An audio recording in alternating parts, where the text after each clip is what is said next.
This is Conversations on Careers and Professional Life, a podcast from the Foster School of Business, MBA Career Management Office. I'm your host, Gregory Heller.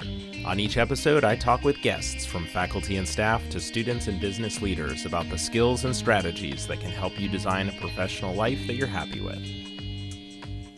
On this episode, I speak with Austin Guyette from the Foster MBA class of 2019. I wanted to bring Austin onto the show to talk about his experience pursuing a career in venture capital.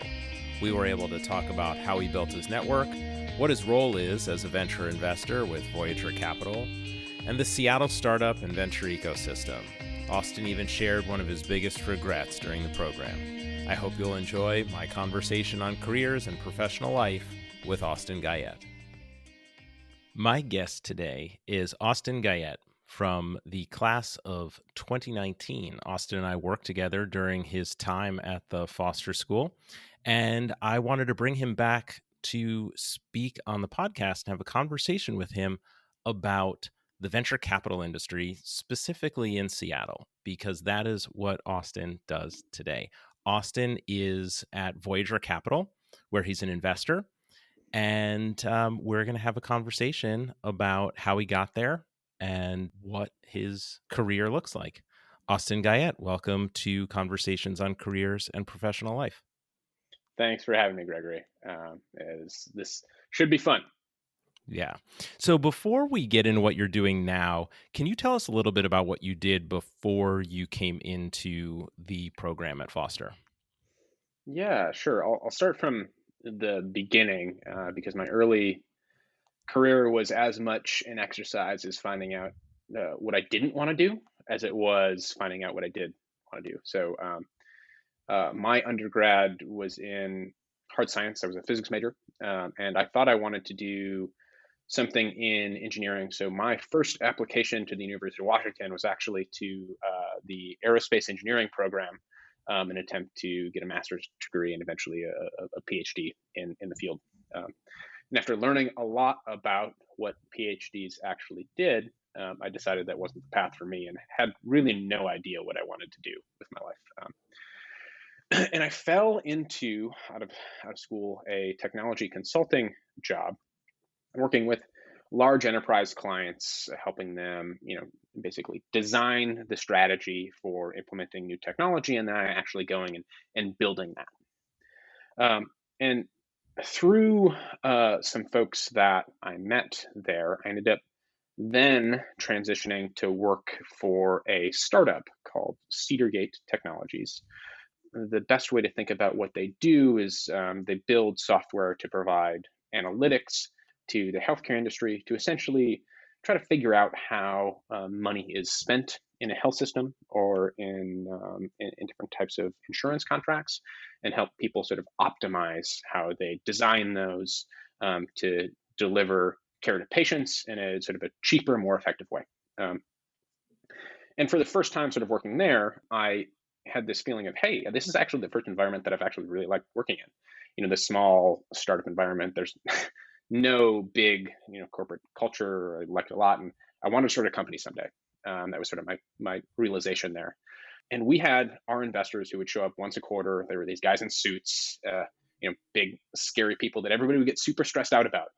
And I realized that, okay, if I want to start a company, I have to learn a little bit about what these people do, so that basically, so I never have to deal with them again. Was kind of the thought. And in learning a little bit about what they did sort of pre-Foster, it turned out that this might be a really interesting way I could spend a career. How do I go do that? And where could I go do that? And so chose a business school in Seattle at Foster, specifically after doing some research there. I thought Seattle startup ecosystem would be a really interesting way and a really interesting place to get into the industry. And interned with the venture fellows during my time at Foster, with the venture arm at Microsoft, M12, joined Voyager for my MBA summer, worked at Voyager basically full-time all through my second year of business school, and took all of my classes at night, and then stayed on with Voyager, after after the MBA program. So that's kind of the story in a long circuitous nutshell. Still thinking you want to start a company, or you like being on the side of giving people money to build their companies? This is the most fun I have ever had, and I think I will ever have at work. That's not necessarily to say I would never start a company, but it's not something I seek out quite as much anymore. Venture is a great fit, I think, for me personally as a career. It's probably not a good fit for a lot of people because the job is a little different than what I think you might see on Twitter. But I love it. I love it a lot. So I think a lot of people think about venture capitalists as someone who made a boatload of money, sold their company, exited, and now they're, writing checks. hmm That wasn't your path to this role. So can you talk a little bit about what the role of being a venture capital investor like you is? Yeah. So the way we work is we and Voyager's, a fairly small firm. There are six of us on the investment team total.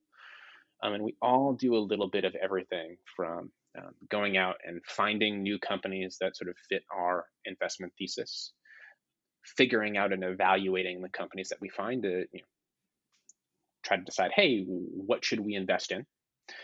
Actually do the investing piece. And then we do a lot of work with our companies post investment to help them hire, help them think through go to market strategies, and help them scale their businesses.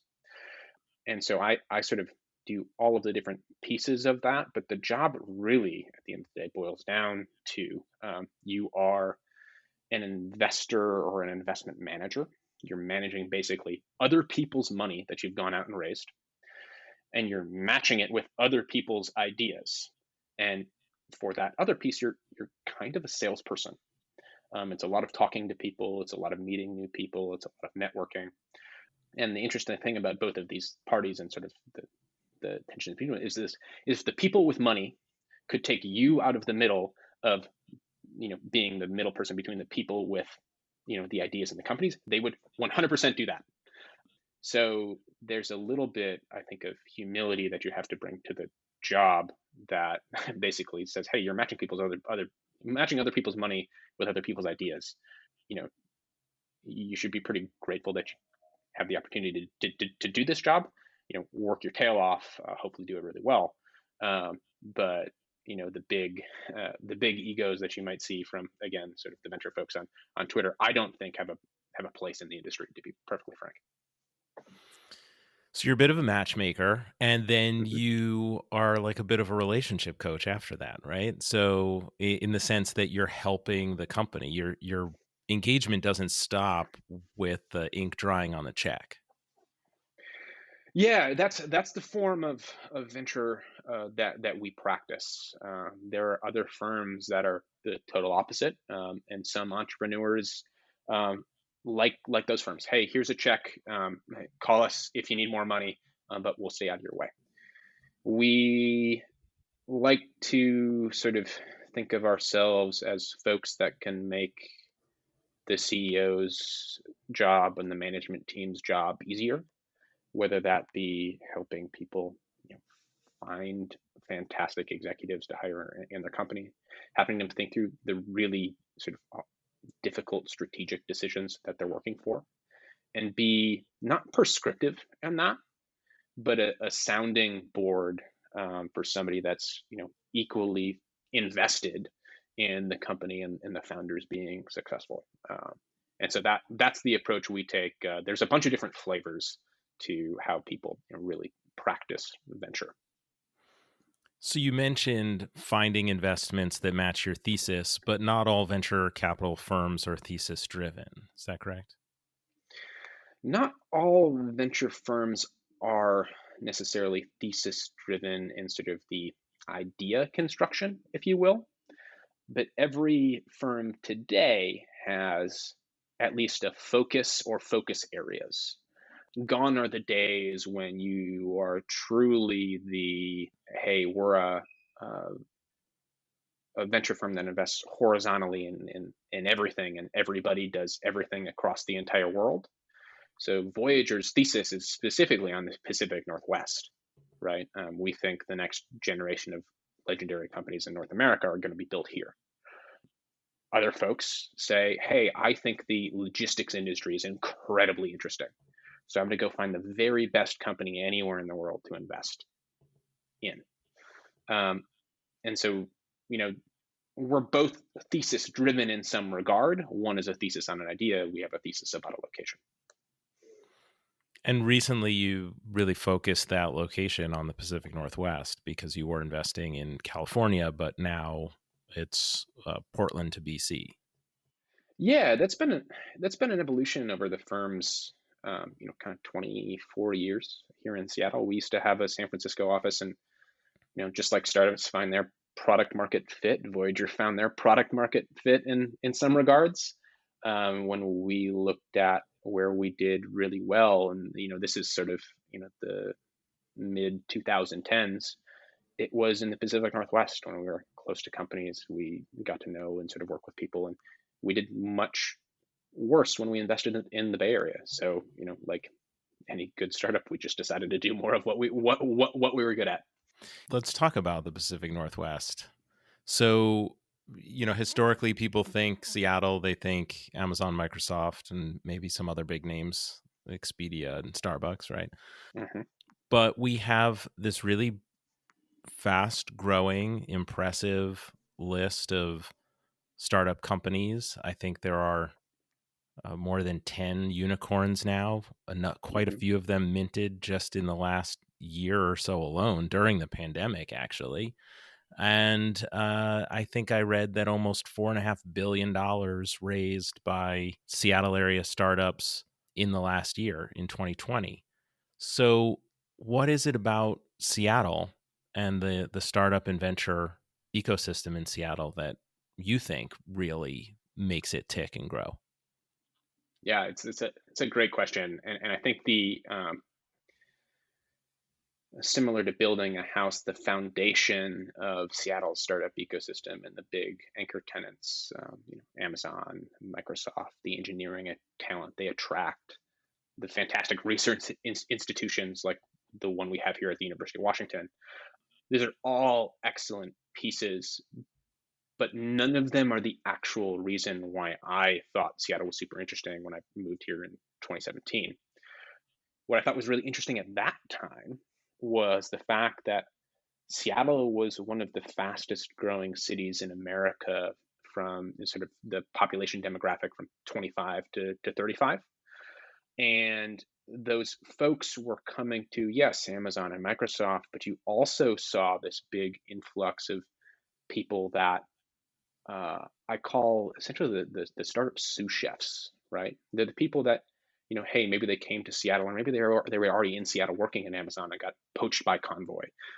They started working at iCertis, Outreach, Remitly, and they are the director level folks at those roles at a point of their career, sort of where they're starting to think about what's next, and they've been through a successful scaling experience.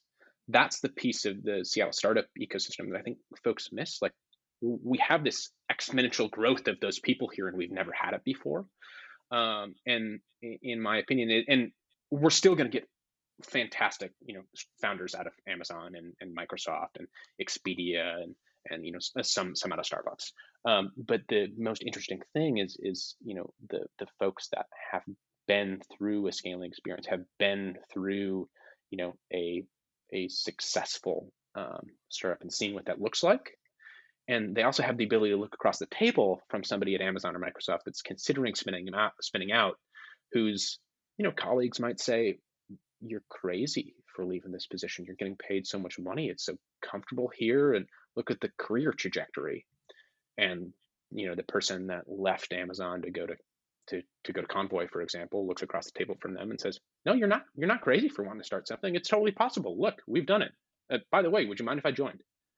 Those pieces are starting to build on this foundation that we have, and I think that's the most interesting thing that we'll see for the next 30 years here in Seattle, is as those people go out and start their new things and become successful. And that has a multiplier effect on the number of potentially successful companies that we'll have in this region.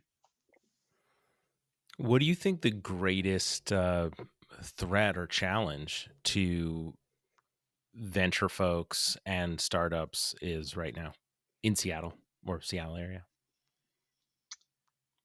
That's a good question. I think it's different for both. I think as a venture investor, what I think a lot about in terms of being in Seattle and focusing on the Seattle ecosystem is that venture today is really a global game. The information asymmetry we have on people starting companies, the ability to get to know them, especially in the remote first COVID world, like Zoom is the great equalizer where anybody can talk to anybody on the planet, and get to know them and invest in their company. So when I think about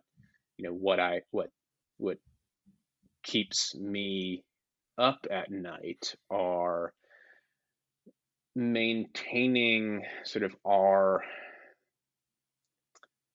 finger on the pulse of Seattle startup ecosystem when there are fantastic funds everywhere in the world that are all looking for the very best companies to invest in, some of which might be in Seattle. So it's continuing to be active here in the ecosystem, but also build out Voyager's differentiation as well, so that folks say, yes, look, I would love Sequoia or Benchmark or whomever in our round, but there's also still a place for Austin and the team at Voyager because they do something very different than what you do that can be super helpful for me as an entrepreneur in the Pacific Northwest. In terms of the biggest risk for sort of entrepreneurs going forward, I think there are a couple different things. Look, there's obviously a bunch of risk in starting a company that's related to the industry or the product that you're building. If you're building an infrastructure product today, that's tangential to anything in AWS's business, asking yourself the question, like, what happens if AWS rolls out a product that's maybe similar to this or decides to, compete with you, is a really important question. I mean, if you look at just what's happening with Elastic right now and AWS, there's a bunch of tension in that relationship. AWS has taken that open source license and really used it to their advantage, and Elastic is trying to combat that. And I think that's a data point that will become more and more of a pattern in the future, I suspect. But then there's also the fact that, especially if you're building a technical product, the amount of money that the incumbents have to pay engineers is just absurd. What you make as a mid-level engineer at Google or Facebook or Microsoft is astronomical today. And look, those people are super talented and probably worth what they're getting paid. But in Seattle, trying to find the missionaries, especially early in your journey, that can help you build the company, not just the mercenaries who are looking for the highest dollar or the next hot thing because they'll make a lot of money, is important. And today, you can still find the missionaries, but the big risk becomes, well, if eventually there's a number at which even a missionary can't be converted. So I don't know if we get there or what that number is, but if we do that, that's a future risk on the horizon. So competition for talent, especially as so many Silicon Valley firms start opening up development offices and engineering offices in the region. Yeah, you think that's a concern? Exactly. So Austin, as you said, you arrived in Seattle in 2017 to start the program at Foster, the full-time MBA program. And you knew that this was the direction you wanted to head in. Mm-hmm. What was your game plan? What did you do? Like, how did you structure your time, build your network, prepare for this career? Yeah, it's a good question. And there are sort of like the inside Foster components and the outside of Foster components. The most important inside Foster component for me was the Venture Fellows. Um, it's a program for first year students to allow them to work inside a venture firm. And my sort of pre-program first few weeks, months of the program was making sure that I got a slot. Um, I met everybody that I could that was still in Seattle that had ever been a venture fellow. I met the people that ran the program, met the people that were doing the interviews, to figure out sort of what I needed to do, how to get in, and how to show really well. And then sort of outside of of school. No, I should go back. The other piece that was really important was the first elective class I took at Foster called the VCIC, which is the Venture Capital Investment Practicum. Super fun class, and it's where I met my now boss. It was James Newell's first year co-teaching the class, and as part of sort of the networking from that, there's generally a speaker sort of once a week that comes into that class. And I chased down every speaker that came into that class for a networking conversation. And by chase them down, I mean I literally walked them out of the building until they agreed, probably just to get me off their back, agreed to have a 30-minute sort of coffee conversation, or at least agreed to, oh yeah, here's my email, please follow up. Sort of the outside Foster piece of that was getting acquainted with the startup community in Seattle. And so that's entrepreneurs, that's other venture investors, and for the folks that would graciously meet with me, I was just blown away by the power of a @uw.edu email address. It's incredible, to just ask for general advice about how they got into the field, what they look for, and sort of junior people in the industry, and what the path looks like. To be perfectly honest, a lot of those conversations were super discouraging. The feedback was, hey, this is going to be super hard. There are 0 venture jobs at any given time in Seattle. Good luck, kid. And that was motivating, but a little scary at the same time. On the flip side of that coin, well, what was the most encouraging or best advice that you received through those conversations? There is no path. There is no, hey, do this thing, do that thing, then meet these people, then interview in this way, and here's the job. There's no path. So you can take that one of two ways. A, you're never going to make it. Or B, you have to make your own path. And the two pieces that were really important for me there is, well, it's totally possible to make my own path. Like, I'll just go figure this out.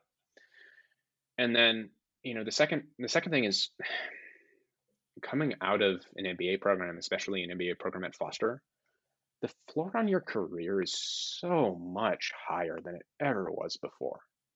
And I was in a place in my life where I could take, a bunch of career risk, create my personal cash burn spreadsheet. And I knew exactly when cash out date was for getting a job in the industry, at which time that, I'd have to say, hey, well, that didn't work. I guess I'll go get a job. But that was incredibly empowering for me, because there is like this big lift off my shoulders. Hey, you're going to be fine no matter what happens. So if this is what is going to be the most fun for you to go to work doing every day, go all in. And I had a couple, second year people when I was a first year in the program that helped me crystallize this. They were going after, unique things in the outdoor industry and stuff like that. And they were all in, and I was just, hey, how do you do this? And, they explained some of their rationale too. And it kind of matched up for this similar sort of non-traditional path. You really do have to want it and know that it's what you want. Yeah, I'm glad you brought that up. The idea that there's sort of the traditional MBA path, oftentimes the big tech companies, consulting companies, maybe investment banking, they come to campus, they recruit, but The startups don't always do that. The venture firms don't typically do that. So it's a much more of a custom search. Were there career development tools and services at Foster? And obviously I was your assigned career coach, right? But Hmm. that you felt were helpful to prepare you for this career path? Like, what did you think was the most helpful thing from the whole professional development side of the experience at Foster that prepared you for getting the job that you wanted? Yeah, so there's I think the Career Development Center does a couple things well for every person going through Foster, regardless of if it's a traditional or non-traditional career path. Number one is, frankly, like the structure of a resume, how to perfect that, and how to really get your sort of authentic story across.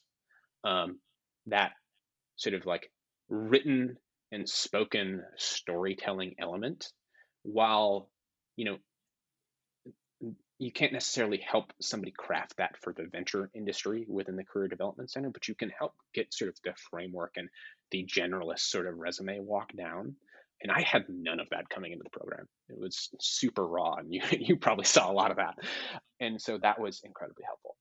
And then the second piece is, so I came into the program really knowing what I wanted to do, and for what it's for what it's worth, you and other folks in the Career Development Center did a great job of crystallizing that for me, even though it wasn't what you were necessarily trying to do. It's, hey, have you explored this, or have you explored this, or hey, here are some other options for you, and and you take a look, and I took a look and went, well, no, I don't want to do that. I don't. Well, screw it. Like, I'm doing this. But that process, right? Despite sort of what it may have sort of felt like at the time, looking back was really clarifying for sort of like, no, this is the path I'm going to pursue. So, and once you have sort of made that leap, right? I think the career development, et cetera, is sort of less helpful for you. But the two pieces, especially at the beginning, were super helpful for me in my process. So to summarize that, the idea that you might come in with a clear vision, but having the opportunity to see what's behind the other doors, Hmm.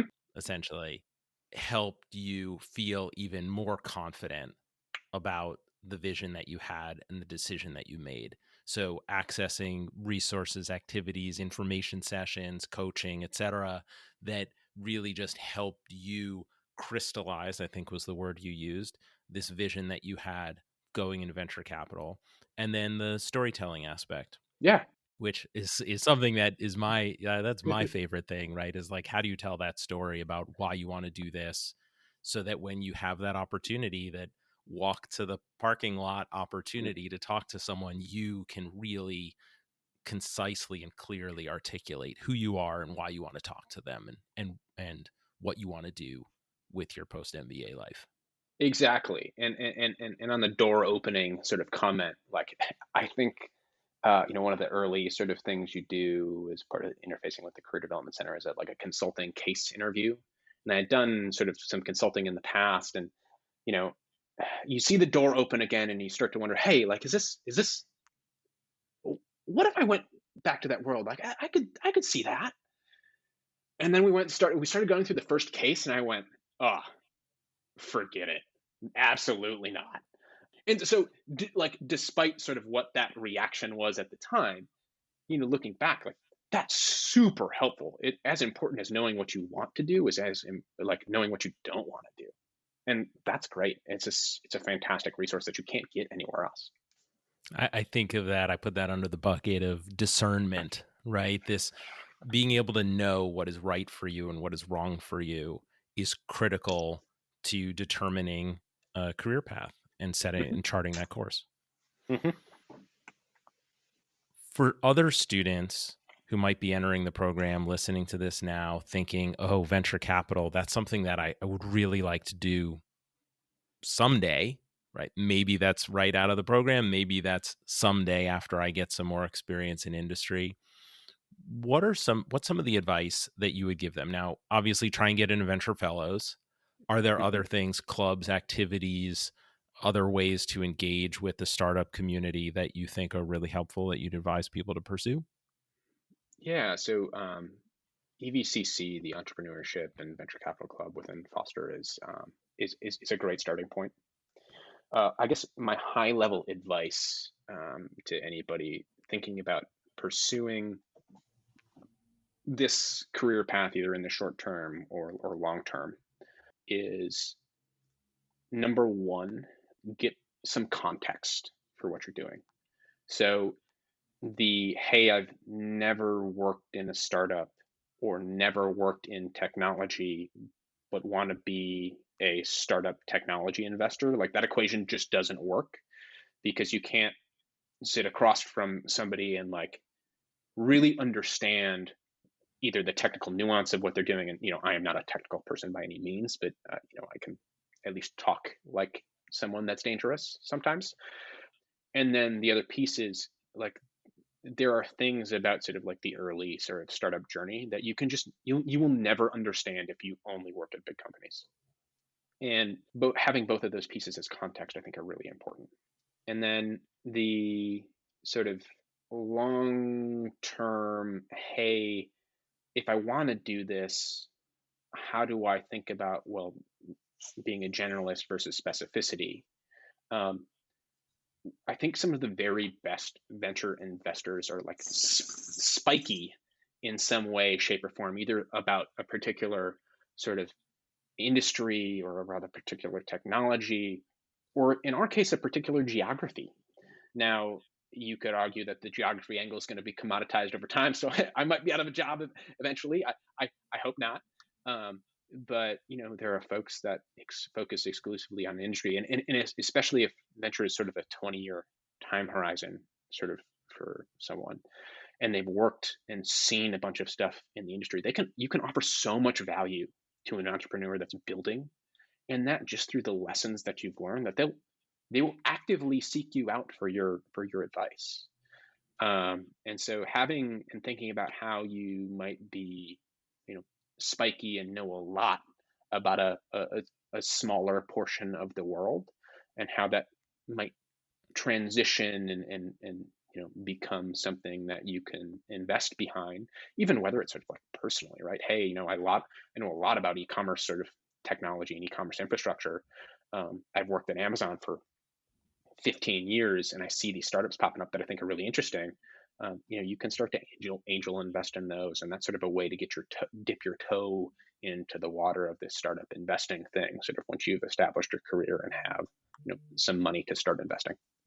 What are the MBA skills that you developed that have been most helpful in your career so far in VC? I'm a little ashamed to admit it, but I had never taken a business class ever before coming to the Foster MBA program. Like, I knew nothing about finance. I knew nothing about accounting. I knew nothing about, some other than sort of self-taught stuff about some of these like kind of hard business skills that frankly any undergrad coming through Foster has down pat. And I use the concepts there on a regular basis. And like, I had Ed DeHaan for my, intro to accounting class. Had I not taken that class, I couldn't read like an accounting statement. Like I couldn't read a balance sheet. And so, as an early stage investor, is that super important? No. But if I didn't have that skill, I don't think I'd be as comfortable doing this job. And so frankly, that basic business training to, augment some of this stuff and supplement some of the stuff that had been, self-taught to date, was easily the most important piece. And then some of the entrepreneurial classes that I took specifically with people that had been operators.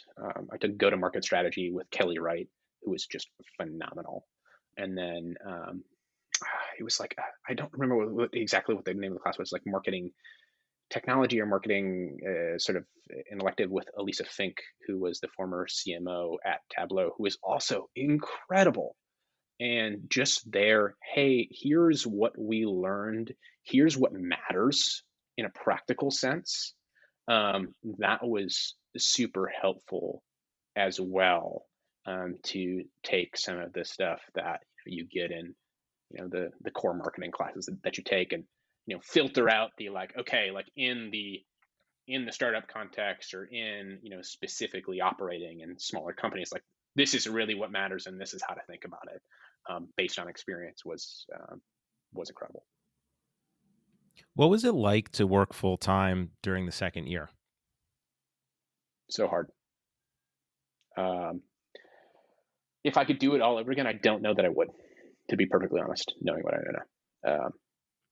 I would go to work at Voyager from 8 or 9 in the morning to 5 at night, run over to campus, and go to class from 6 to 9, 3 or 4 days a week. If I had a core class, to be perfectly honest, I would generally skip it. And I like it got to the point where my classmates would be like, "Oh, Austin, I haven't seen you in a long time. Where have you been?" And that was really tough, both from just like a mental standpoint. Like I wasn't really sleeping a whole lot, um, and like my relationships with some of my classmates definitely suffered as well. So like, and thinking back on it, it got me sort of to where I am, but at what expense? Because like in the MBA program, you're like, I'm never going to have that opportunity again. And I think it's something that I'll look back on and say, man, like I met some phenomenal people. I wish I would have spent more time with them.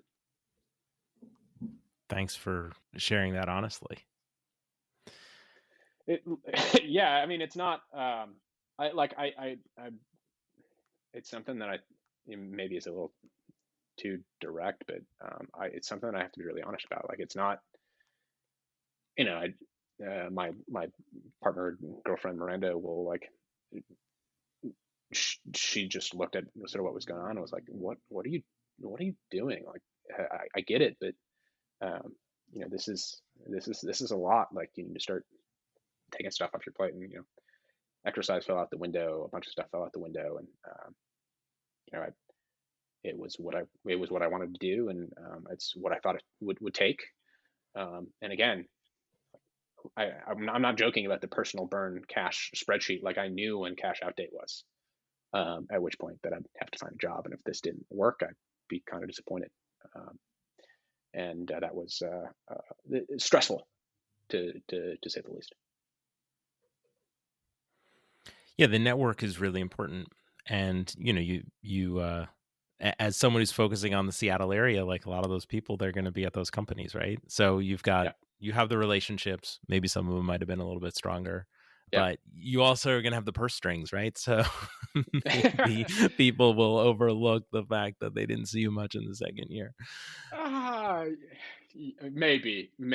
But look, at the end of the day, like your your sort of reputation and some of like the personal stuff matters way more than like a checkbook. Like, money is a commodity, and so and it's not that I'm thinking, oh man, I'm just going to go invest in all my MBA classmates. I would love to do that, but it's more the just the friendships that you develop in the program.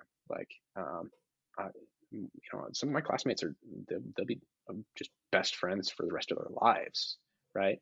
And I'm friendly with a lot of people, but the deep relationships that they got to develop, especially during the second year, like I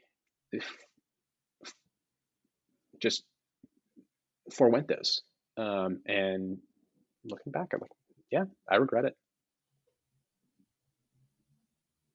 As we draw to a close on our time today, I'd love to ask you if you have any recommendations around books or podcasts or websites that you think are just critically important for people interested in the startup community or in venture capital to follow. Yeah. So in Seattle, specifically, the publication to follow, at least as it relates to the startup and tech industry here, is GeekWire. It's a great resource. It's our tech crunch and more applicable to the local ecosystem here. There's definitely books on sort of the nuts and bolts of venture, that you can get through the VCIC class and stuff like that. Those are probably a little more boring for a lot of folks. But if you really want to understand how venture works from the entrepreneur's perspective, Venture Deals by Brad Feld and Jason Mendelson is sort of the tome that you'll get in VCIC class. And then there are sort of the canonical startup books that folks will mention about sort of building at the early stage. A lot of different flavors. People throw quotes out from Peter Thiel's 0 to 1 and a bunch of stuff.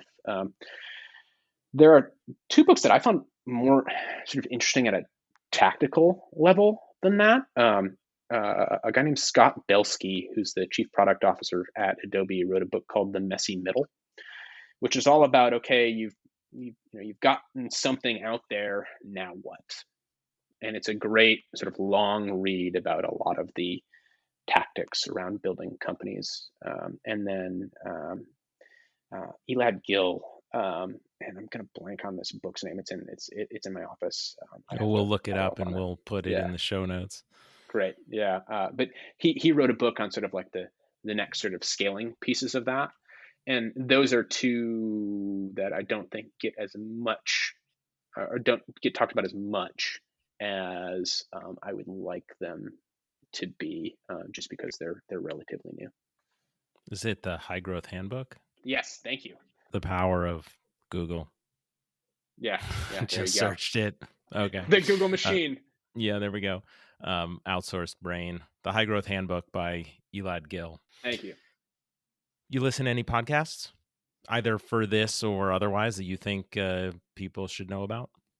I do. I love podcasts. The most applicable to this world is one called Invest Like the Best by, I am going to look it up here. Patrick O'Shaughnessy. Great sort of podcast on investing sort of generally. There's the sort of venture side of what Patrick does, sometimes the early stage side, but he just gets a lot of really good thinkers from the investment community and the founder community to come on and either talk about how they invest or talk about their businesses. And I get a lot of just nuggets of wisdom from people in different fields that I can take to my day-to-day.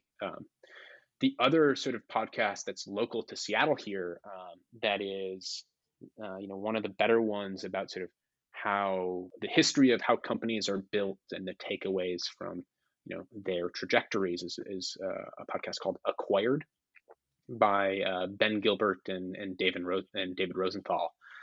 Ben is a partner at Pioneer Square Labs, the venture studio and fund here in Seattle. And they just do a phenomenal job. Their research is just second to none on the stories behind these companies. And occasionally they'll have, investors on there as well that will talk a little bit about what they do. But the company building aspect is to me the most interesting thing. Thank you for those recommendations, Austin. And thank you for this conversation on careers and professional life. I appreciate your time today.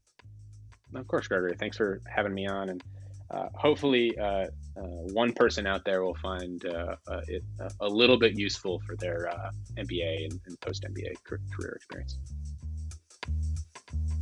Austin provided some great advice to students interested in a career in venture capital, but he also provided good advice for any student that's following a non-traditional MBA career path. Know your story, know why you want to do what you want to do.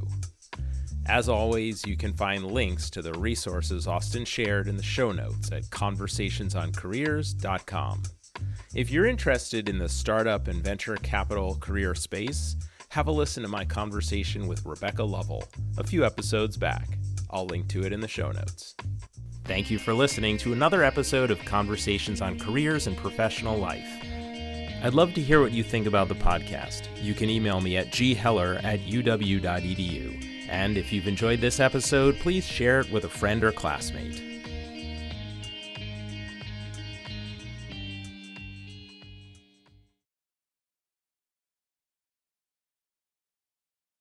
I think you're on mute, Gregory. It's like, that's 2020 for us, right? Still the gift that keeps on giving. You're on mute.